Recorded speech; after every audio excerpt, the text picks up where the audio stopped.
As the day goes on, your delays build up.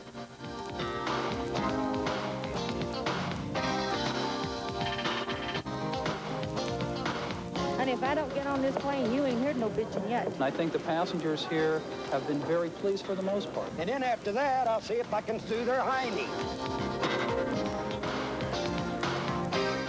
Even if you've done the job a million times, if anything ever went wrong, you better have your paperwork there.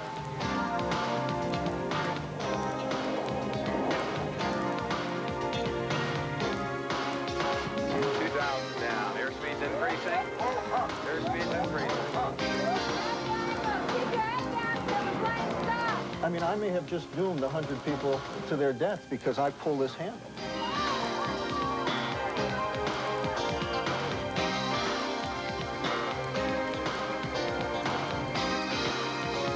The life you save may be your own.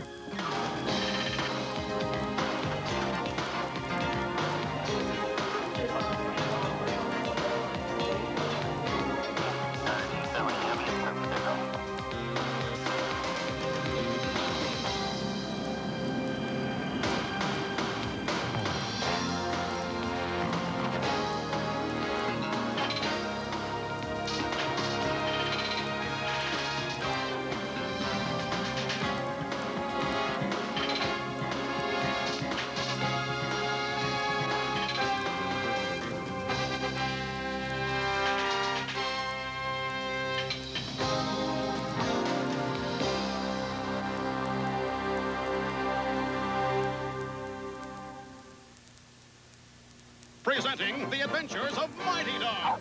Mugsy Mutt's mob is up to no good. Once you get there, you are alone, seemingly on top of the world. But to get to the mountains, to fly anywhere today, can be a rocky voyage. It's unbelievable. Mr. Belsky, Adam Belsky. Here at the edge of the Rocky Mountains lies Denver's Stapleton Airport, the 5th busiest in the world. The airline industry itself is on edge, plagued by concerns about safety and complaints about service. Thank you for your patience, and we do apologize for this delay. For 48 hours, come along with us for the busiest weekend of the year at Denver's airport. Chances are what happens there has happened to you, or will.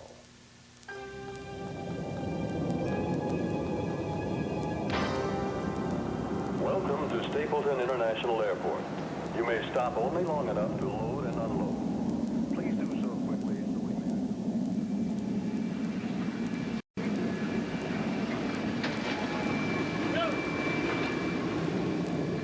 What's today going to be like? Hectic. Real hectic.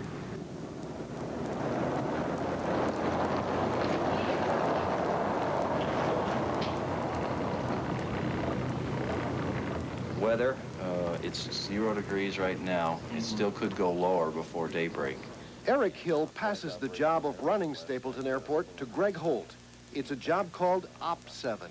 Any questions? No. All right. Good. Tower Up 7. We'd like to do a runway check. Op 7, proceed northbound on runway 35 right. Generally, when we're checking these runways, we try to get it early enough in the morning because traffic starts to build up by 7 o'clock. And what we check on this runway is we make sure that all our lighting is up to standards. Op 7, proceed down on runway 26 right, eastbound, exit as soon as feasible. Traffic. Good morning. This is Greg Holt for Airport Operations with the morning briefing on Sunday, January 3rd, 1988. We still have some taxiway lights that are still covered with snow, so be careful and taxi with caution. Our CFR equipment is in advance. It's going to look like a good day. The weather's going to be good for us all day long. Maybe we can get everybody through the airport today and back to where they want to be by tonight. Able to turn right at Charlie 3, taxi across runway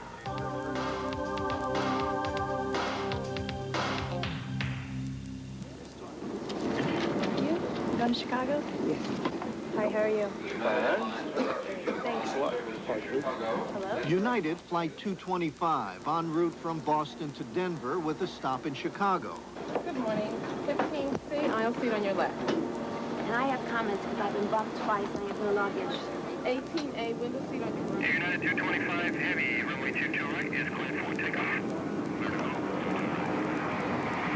on a routine flight like this, even when absolutely nothing is going wrong, the two S words are in the air: safety and service.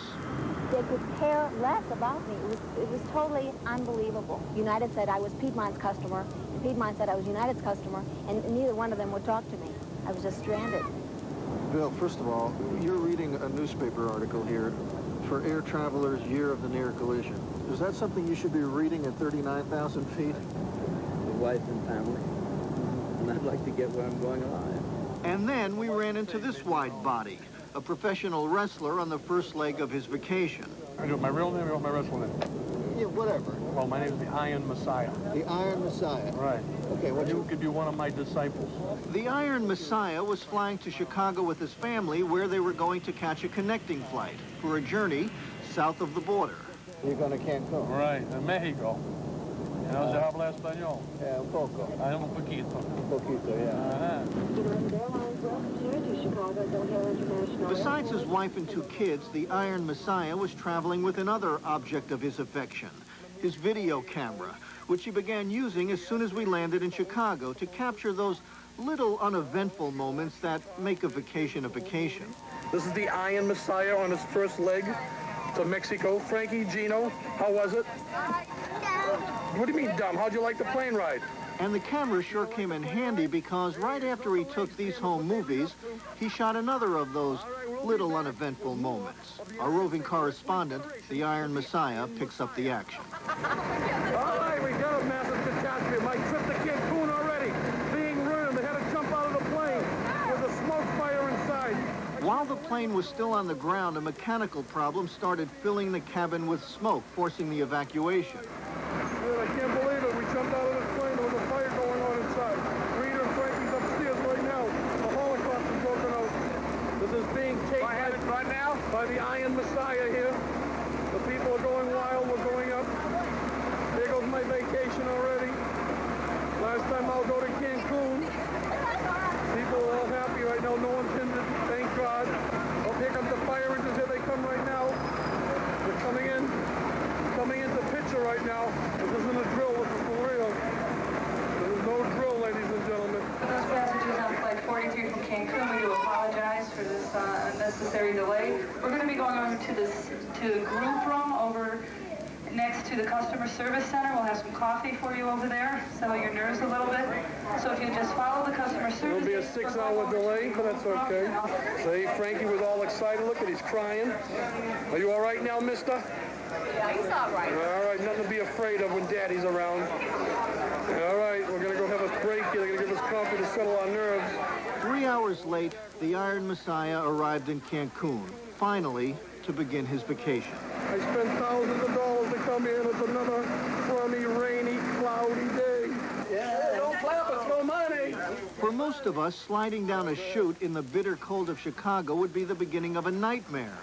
For a guy who spends half his life being thrown around a wrestling ring, it was, as they say, a day at the beach. Lummy, good thing I took my camera with me. It might not be Peter Dan Rathers or Rotzer Cronkite, but it's just as good. Tower frequency 118.3, on your right. Take contact ground point 9. Yes, sir. 2355, clear to land off the left one. 47 seconds. Starfleet 719, runway 35 left. Hold short of runway 26 left. Fleet 719, right. King Air 262. Everybody comes at once and they all want to go at once. Channel 425, are you ready? And then pretty soon you've got 30 or 40 airplanes all within 45 miles of the airport, and they're all converging at the center of your radar scope. Channel 1723, caution, wake turbulence, landing heavy Airbus on the left. It's now 11:48, the busiest time of the day for these tower controllers. Within the hour, they will have handled more than 120 aircraft. Controllers call them rushes or smashes, the time of day when waves of airplanes converge on Denver's airport from all directions. Is it ever a little frightening? Yes, honestly, sometimes it is. We've heard that this airport can be difficult for controllers because the parallel runways are closer together than other airports. The parallel runways are very close together here. The margin for error is pretty close most any time. You don't really have a margin for error. For Wyoming, Colorado, occasional severe turbulence reported below. You ever had a close call yourself? Oh, yeah. Yeah, I've had a close call before. What is that like to go through? It scares you. Wakes you right up. Does it ever get to a point where you wish you had more help, or there was another guy doing this alongside you? United 389, push back again, Alpha 6. United 389, push, advises frequency, ready to taxi. Roger, thank you. I'll talk to you in a few minutes. I'm getting kind of busy. United 751, taxi to runway 35 right via Zulu. Traffic builds at the end of the runway. Jets and delays stack up. Why is it we're seeing such a bottleneck of planes out there? Well, because so many of them are scheduled to get off at the same time. We're doing fine. It's not us. We didn't schedule the airlines. They scheduled themselves. Is there always that potential for an accident or a problem? There always is. That it's just part of the air traffic game.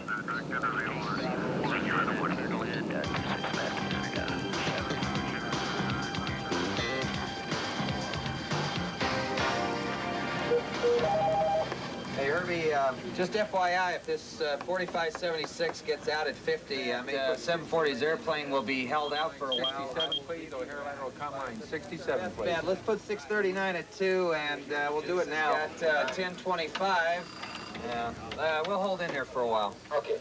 The nerve center of United Airlines runs on a language all its own. 277, Bravo 15. Due to 318, returning to the blocks at Bravo 12. Okay, makes sense. Going okay? Good. At 10:25, 33 United flights should start leaving Denver.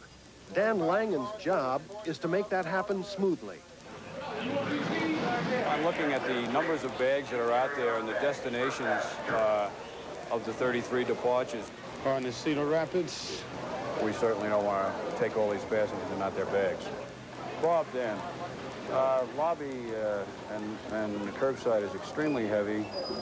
A lot of bags stacked up out there. Let's take everything to 35 at the earliest. That's 10:35. United's departures are now 10 minutes late. Further up, ma'am. Try to get next to the curb. Welcome to Stapleton International Airport. You may stop only long enough to load and unload. Please do so quickly so we may accommodate everyone. 8, 9, 10, 11. During this time of year, we're extremely busy. You been happy? Bob, can this guy Bob, we need you right now. Okay, where are you? Joe, right here. Okay, set it right down there. Got 30 some odd pieces here, Joe. You're gonna have 30 pieces. Where are you going? Cincinnati. Cincinnati. Yeah, you want to come over here? There's the guy taking the luggage. Right over here behind you. I'll get that gate for number. Right here, knucklehead. Watch your back, man. You keep track of your family on the watch? Absolutely. Why? Well, it's a ham radio. I'm an amateur radio operator, and whenever we travel, together, she can go get the bags, I go get the tickets, or vice versa. Can't get lost in the crowd. Because of the hassle at the airport? Or? Absolutely. Look at the smog seat. Normally we fly on our own plane, but the weather was so rotten here, we decided to take the commercial airliner. Okay, I have to run.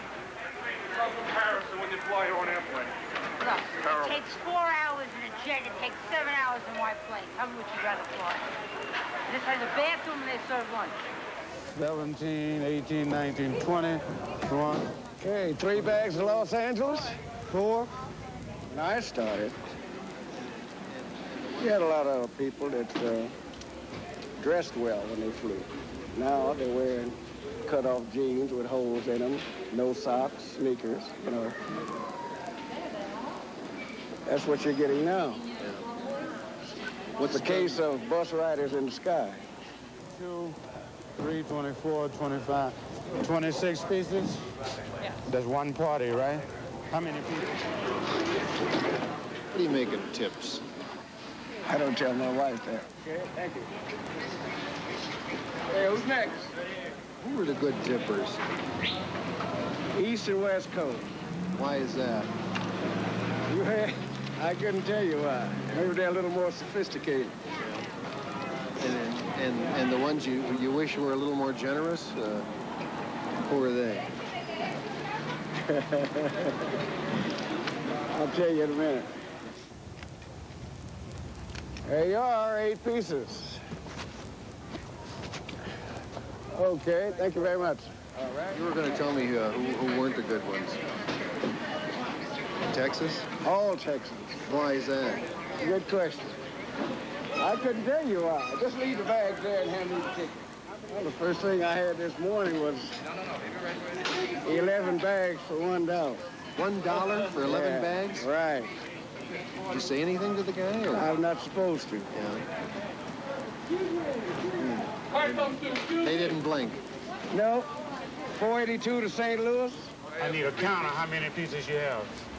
You have to wait in the line, sir, until you get your turn, please. No. How many? I need a count, please.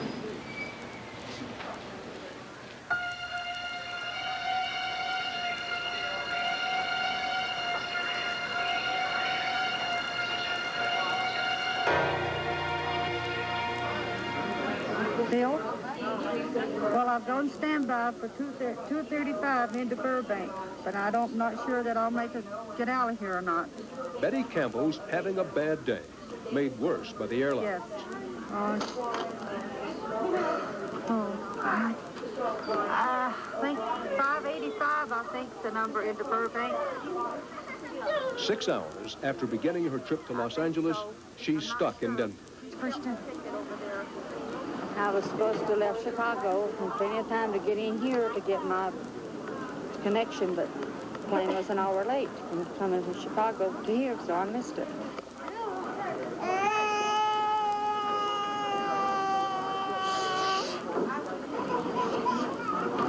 know you're going to tell me the same thing, but it's an emergency that I get on that flight.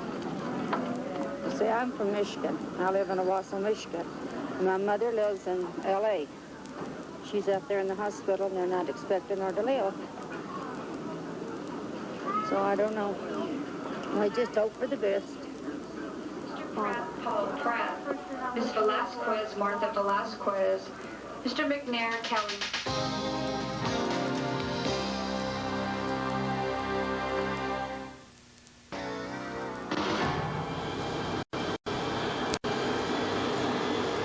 Ice, feared and dreaded by pilots across the country. At this winter airport, an endless battle. The ammunition, a glycol-based chemical, is sprayed onto the wings. It's a cold fact that without de-icing, the plane can stall in takeoff and crash. Many blame ice for the crash that killed 28 people at Stapleton last November. But de-icing is still an inexact science. FAA rules make it illegal for a pilot to take off with ice or frost on the wings, but when to de-ice and which chemicals are best are still questions without answers.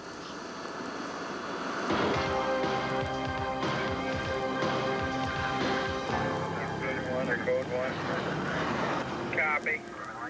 Cross runway 26 right. Okay. Red lead and equipment and op 7. A runway emergency. A Continental 737 returns to the airport after an engine fails in flight. Just been advised that we're looking at a repair time on the aircraft at 8. Well, they have an engine problem, I think, of some sort, but that's enough for me. I want another airline out of here. I'm not taking this one. We left from Sacramento last Sunday in the snowstorm, and we've been on 5 Continental planes. 3 of them have had mechanical problems. I'm going United. I'm not flying Continental. Continental loses a round in its bitter struggle with United Airlines for dominance in Denver. Those passengers that are joining us from Continental Airlines, going to Omaha today. We can check the... It's a rivalry pitting the darling of deregulation against one of the nation's oldest airlines. We don't have any personal animosity against each other, but you just don't like each other. We just don't like each other too well. Jack Eakey is United's top man in Denver. We like to keep our eyes on our competition and have a feel for what kind of situation their passengers are facing. Like what, Chris?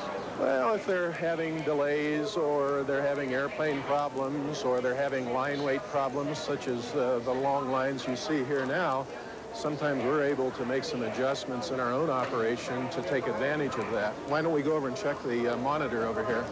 Well, I can see they're having some trouble, Peter. As you can see, there are a number of delayed flights up there. That particular screen would tell me that they're probably having a bit of a tough time right now. We're a very large group from Miami that became 80-some people here, and we're all stuck. And the pilot of the airplane got off the plane and he said he would not get on that plane and fly it. It seems to be the policy of the airline just to, you know, treat the people like cattle, and whatever happens, fine with them. We doubled in size overnight. Continental's Ned Walker. We did have some problems, primarily back early in 1987. Those problems have, for the most part, been overcome. 31G and H are together, 32B is a non-smoking aisle. And our loads have never been better in the city of Denver. Our passengers, you know, continue to flock to us. And I think you've seen by being here on the busiest weekend of the year, the passengers are pleased with what we're doing here. I had a reservation with Continental Airlines from Seattle to Philadelphia via Denver, okay? When I got here, they told me that my flight out of Denver to Philadelphia had been canceled, that I would go to service counter 18.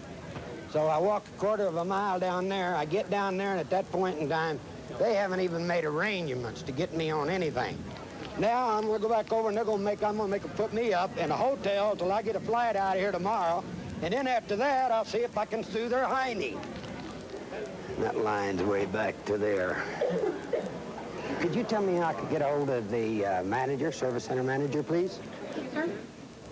Hello, I'm Waylon Keck, and I had a scheduled flight in here this morning, which got canceled leaving here to Philadelphia. I want to know at what time that you knew that airplane got canceled. That's what I would like to know. Okay, can I ask why? Absolutely. If you knew that it was canceled before I left Philadelphia, before I left Seattle, you should have called me and told me. The problem was that the crew is here in Denver. The aircraft is broken. I never got in last night. Well, what do you think of that? I think it stinks. We had a lot of anger in your concourse. What about that? Has this been a tough couple of days because of the heavy loads? Well, I think the past 2 days have certainly been the busiest days of this year.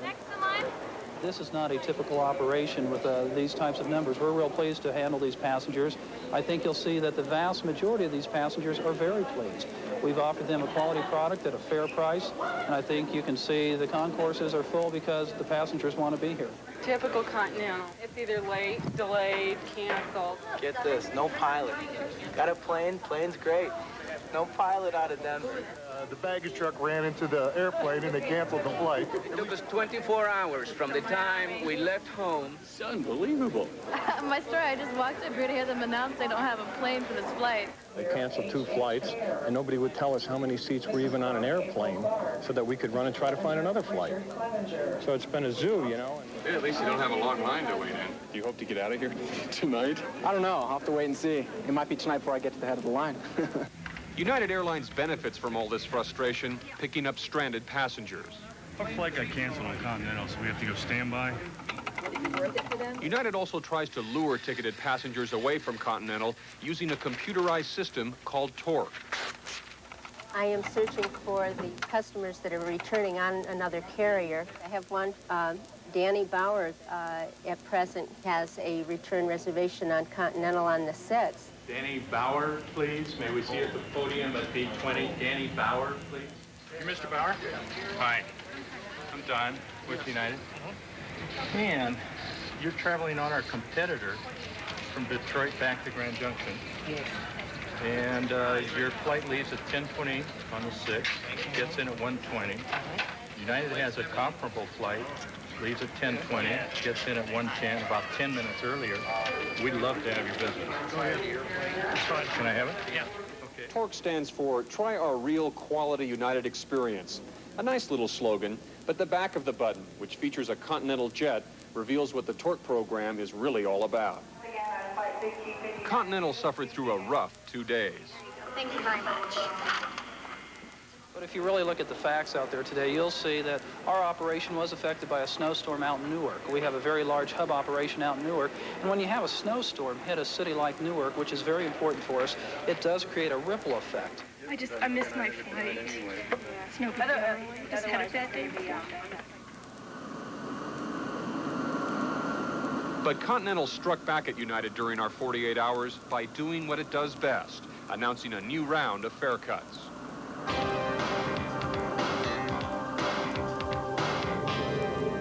Mine already gone 414. Yeah, yours has gone. Total here left. 86 is gone. They've got you on 84. That's going to be gone. It's already after 4. The next one they've got you on is at 5:30.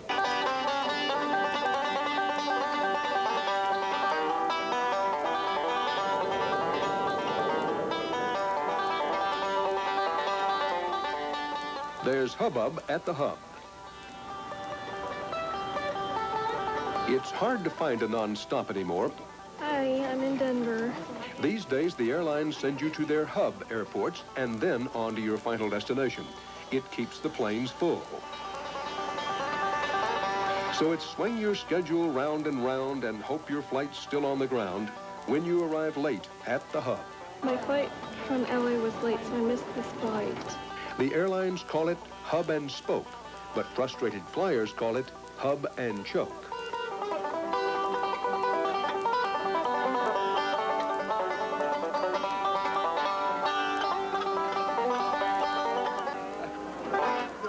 Yes, I've got a standby flight on the 485 going into Burbank at 4:15. 9 hours now since Betty Campbell left home on her way to her mother's bedside. All she and her granddaughter can do is hope they make the standby flight. They on board at this time. Standby coroner.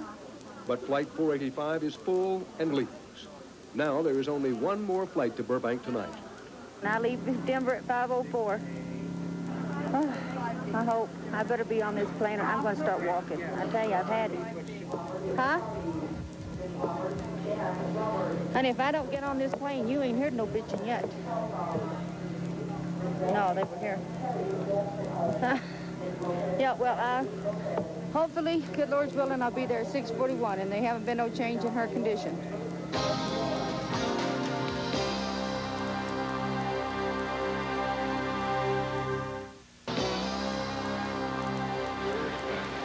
Okay, we'll switch to departure 124.3 and after takeoff to heading at 220, clear for takeoff, United 270 Heavy.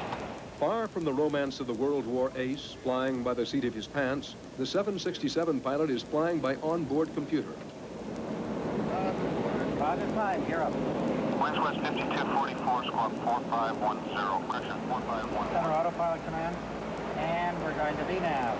Automation has come along, as you can see in this airplane. It's it is the most modern airplane flying in the United States today. I think this airplane, how many microprocessors does this thing have in it? Paul, about 150? There's over 150 microprocessors. Which makes it possible for the two of us to operate it as efficiently as the older airplanes with 3.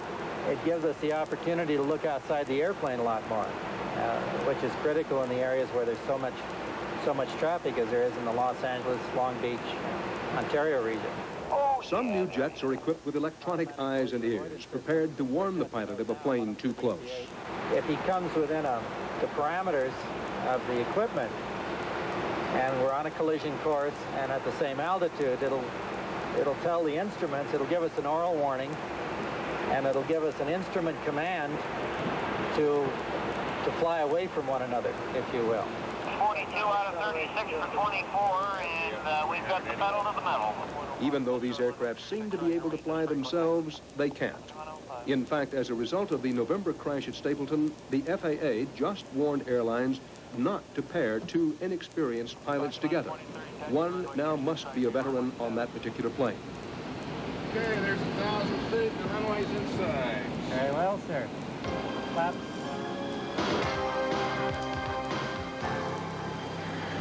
Denver Tower, United 503 is Gandhi for 35 right.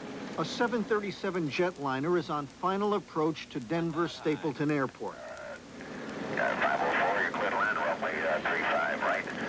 And we have a wind shear in progress and a level 2 thunderstorm off the end of runway 17. United 504, roger. I understand we're clear to land runway 35 right, and we have the wind shear warning. Okay, we're going above the glide path. Airspeed bleeding off. We've got a wind shear situation. Max power. Nose 15 degrees. Airspeed's 120 and decaying. Looks and sounds pretty real, doesn't it? Which is precisely the point. But we're in a flight simulator, a very sophisticated $15 million kind of video game. The simulator puts airline pilots through all kinds of dangerous but make-believe situations, which, if they happened in real life, could end in a crash and a lot of dead passengers. Once a year, by law, airline pilots must be recertified as competent. That's what they're doing here inside the simulator. Take off thrust. Okay, you got the power? All right. The rain, the lightning, the runways are all computer generated. Those unfriendly skies are right there inside that box. Positive rate. Gear up. Gear up. Jesus Christ. Right. Firewall thrust. Okay, flight path. Airspeed's decreasing. You're still climbing. 1,500 up, 1,500 up. Airspeed's decreasing. 1,000 down, 1,000 down. Airspeed decreasing. 2,000 down. Airspeed's increasing. Airspeed's increasing. Airspeed's increasing. Airspeed's increasing. Positive rate of climb. 500 up. 1,000 up. Airspeed's increasing. Airspeed is increasing. Positive rate of climb. Okay, we're out of that. Okay, very nice. The situation is this. We're on a 67. We're in the process of taxiing towards the active runway, and we're going to be taking off here momentarily. Flight attendants have to go through training once a year, too. This is a mock-up of a 767 jetliner, which is about to crash. Ladies and gentlemen, this is your first officer. We are approaching the runway and will start takeoff momentarily. Flight attendants, prepare for takeoff.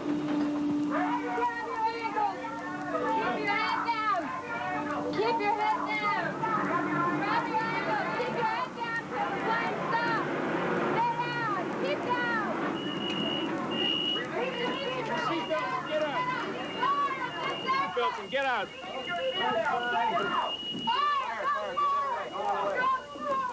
Forward. Anybody back there?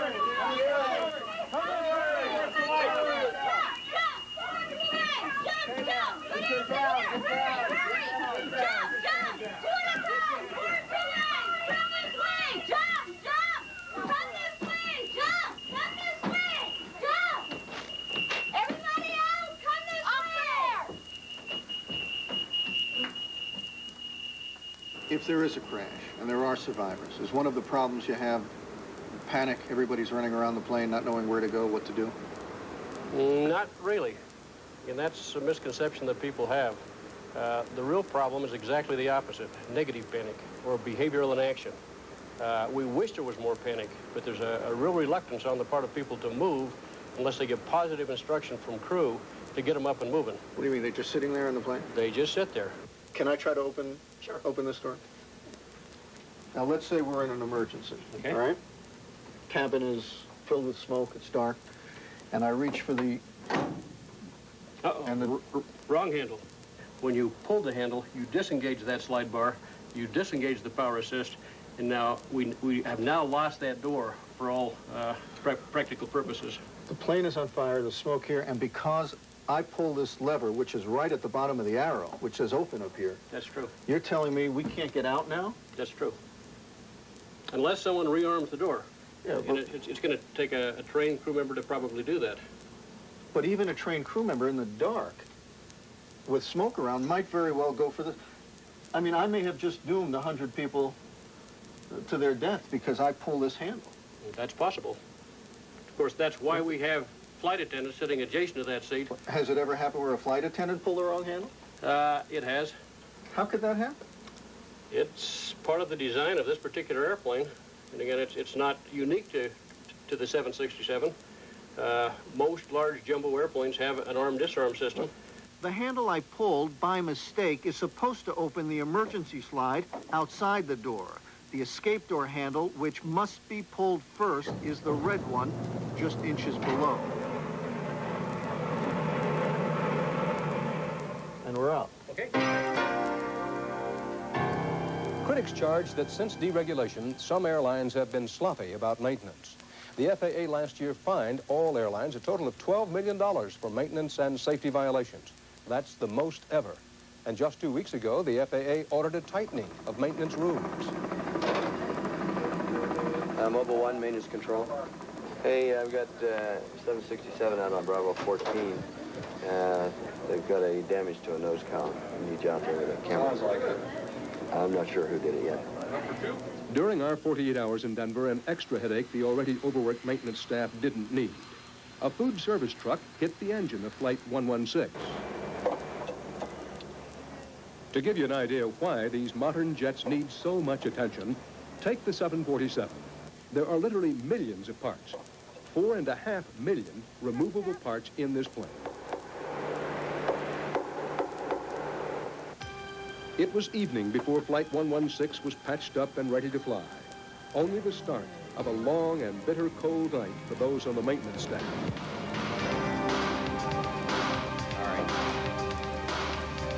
Okay, manpower tonight on the non-routine crew, Wayne Miller. We'll have Mike Gatos, Glenn Beckley, George Losey, and Nita Weber. Workload's kind of heavy tonight. Wayne, you'll have 56, 57 coming to the West Bay, and we're going to have to jack that aircraft to do the main landing gear side strut. And it's cold out there tonight. Keep your ears covered and watch that frostbite. And just be careful out there. I don't come from a long line of mechanics or anything in my family, so I kind of stumbled into the job.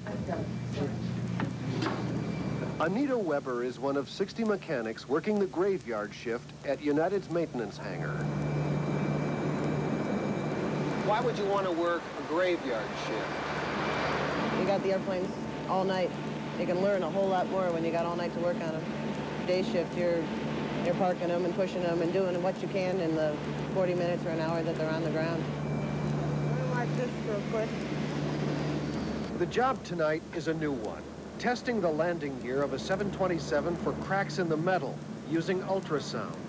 This is non-routine. This is not something we do every night, but now the A checks and the B checks and the K checks they call routine maintenance. You have to know a lot of things about a lot of airplanes. That's why they have maintenance manuals. There's 6 airplanes that we get consistently here in Denver. It'd be foolish to try and commit 6 airplane systems to memory. But this is not like working on a car where you can pretty much walk away at 4 o'clock and go have a beer. And if they break, you can't pull over to the side of the road either. It's the middle of the night now, and all night, every night. United repairs an average of 17 of its jets in Denver. With schedules to keep routes to fly come morning, there's a lot of pressure here. Part of the job. Yeah, it's, nobody's breathing down your neck, but they want you to do it in the safest, fastest fashion. I mean, they have an airline to run. You're clear. Coming down. 3:30 a.m. They found no metal fatigue, no cracks in the landing gear. I love it. It's the best job I ever had. It's fun.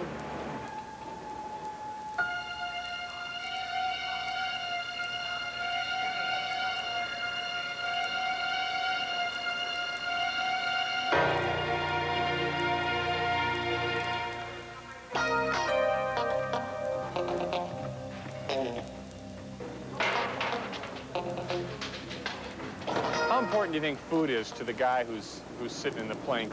I think the meal is something a passenger looks forward to. If we can liven up the flight with their food, then we're doing a good job. This is our sandwich production area. Right here we'll be making S68s today, which is a code for a coach sandwich. We'll make approximately 5,000 of these sandwiches today. After a while, you start to see sandwiches in your sleep, I guess. You know?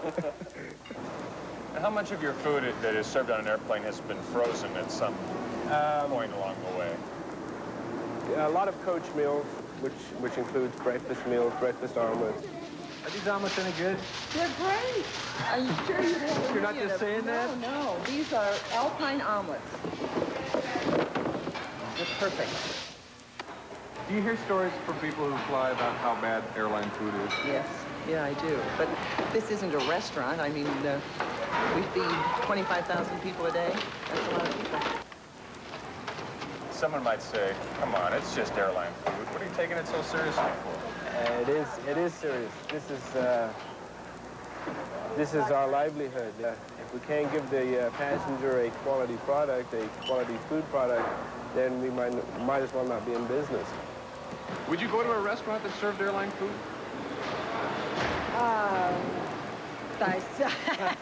Now you got me.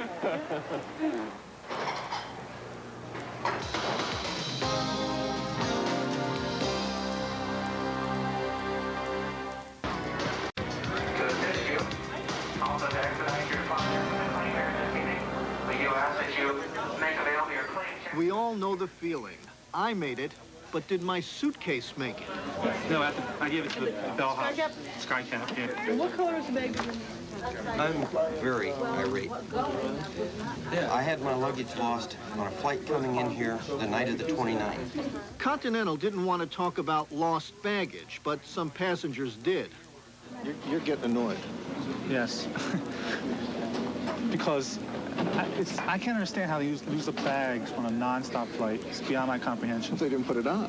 Okay. You know, I give it to you, but I just can't do it. Right. I want to know why I can't get some kind of satisfaction. They didn't even send off to find out if the luggage got left in Indianapolis. This man over here is John Schneider. You don't know him, but he knows your baggage. At least you better hope he does.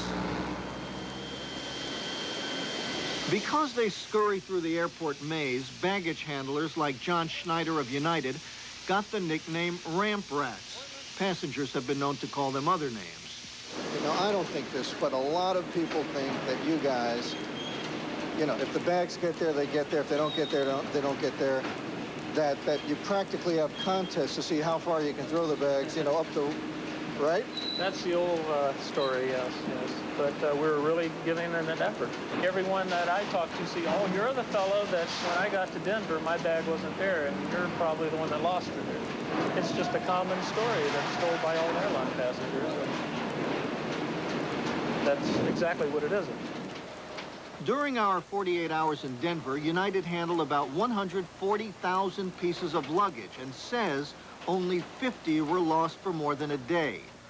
50 out of 140,000.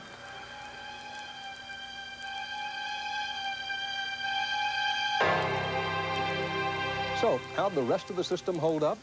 Well, 220,000 passengers flew into and out of Stapleton on 2,800 flights over the 48 hours. There were delays and some disputes, but all in all, the system held together pretty well. Now, what can we expect of the airline industry tomorrow? We asked the head of the system, the FAA's T. Allen McCarter. I asked one of the controllers, what do you need more than anything else? And he looked at me and said, concrete. Need concrete. What about that? In our air system, our national airspace system, we've got more aluminum than concrete. We've got more airplanes than we have airport capacity.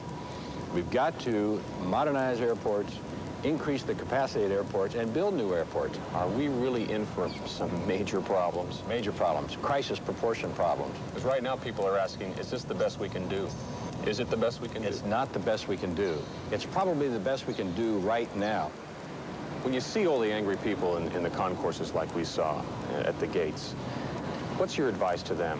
I'm a passenger as well, and I've been frustrated. I've stood in line, I've been bumped, I've lost my bags, I've been delayed, just like everybody else. I understand the frustration. But while the fares have been cheaper after deregulation, we have paid a price in delays and a less predictable system. My advice to the flying public is to develop more patience than they've had before. Flight 729 to Burbank, road 15 through 20, may now board. Gate forward. So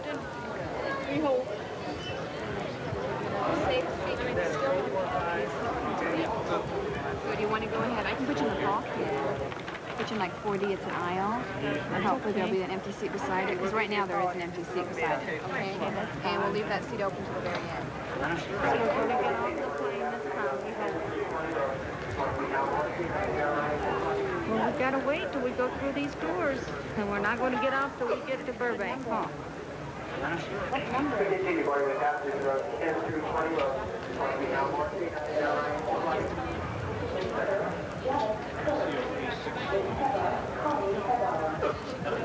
him bye.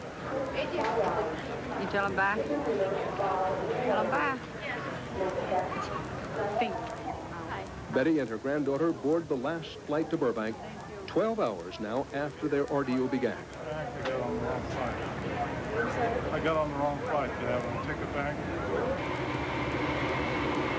Bye-bye. Thank you.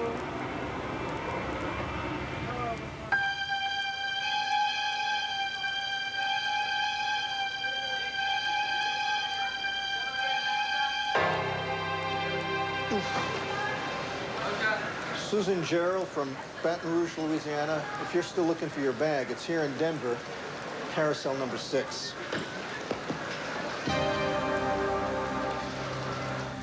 I'm Dan Rather. Until next week, that's 48 hours.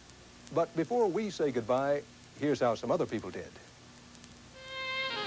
Flight 494 for Philadelphia is now in the final boarding process. We are boarding rows 20 to 28 only at this time. Flight 494 boarding all rows. Bye. Bye-bye. Are they waiting for me? Once again, Flight 494 for Philadelphia is in the final boarding process. What happened?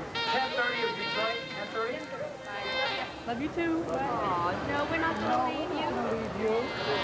Passengers rows 30 through 38. Our first